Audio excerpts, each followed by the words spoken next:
Hello, my name is Alonso Ramirez, and today my speech will be about the mental health crisis among youths in America. I believe that more often than not, a lot of mental health issues get overlooked by adults when it comes to high school students, middle school students, and college students, simply because they're younger and they see it as they have nothing to stress about. But in reality, that's not true.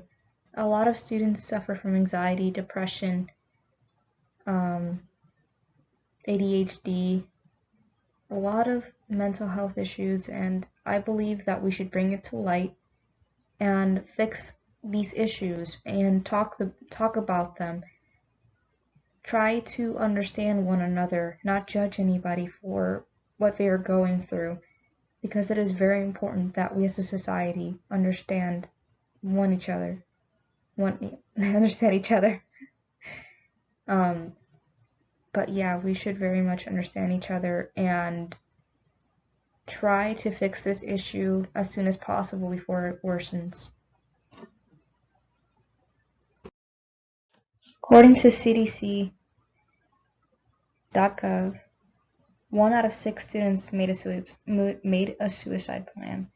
8.9% had made an attempt. 2.5% had made a suicide attempt requiring medical treatment. These are statistics regarding suicide and mental health among students. According to SPRC.org, the consequences for campuses when it comes to them ignoring mental health among their students, it can be that they have to be prepared to address psychological impacts of suicide on other students, as well as on teachers and staff, which is not something that a lot of people do, and it can very much affect everybody, and it's not easy. Another thing that can have an effect on campuses, according to SPRC.org, is that the poor student retention can mean loss in tuition fees and alumni donations. Which obviously, let's be honest, not colleges, but a good amount of them do want more money than anything, so they should keep an eye on the mental health of their students.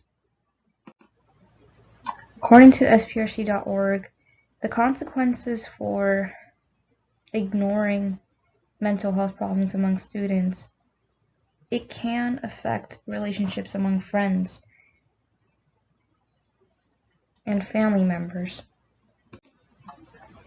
The issue of mental health among students has also brought up an issue that has been prevalent in schools. According to NASSP.org, a school district does not have enough counselors, psychiatrists, and therapists to attend every need of every student. According to NASSP.org, by 2014 and 2015 school year, there was one counselor for every 482 students, which doesn't make any sense. There should be more counselors for students, but because of budget cuts, they can't provide these services for every student, which in turn affects everybody, and the students sadly don't make it at times.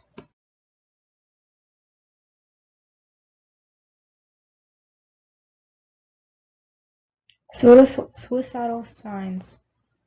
According to masspoint.org, one of the most common warning signs of suicide is suicide notes and plans, prior suicidal behavior, making final arrangements like writing a will or giving away prized possessions, preoccupation with death, and changes in behavior, appearance, thoughts, or feelings.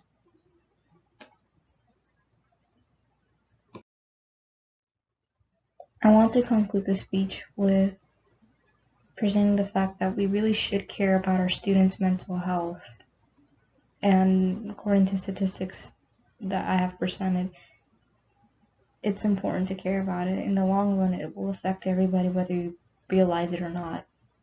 And you should talk to those around you, especially if you see them in need.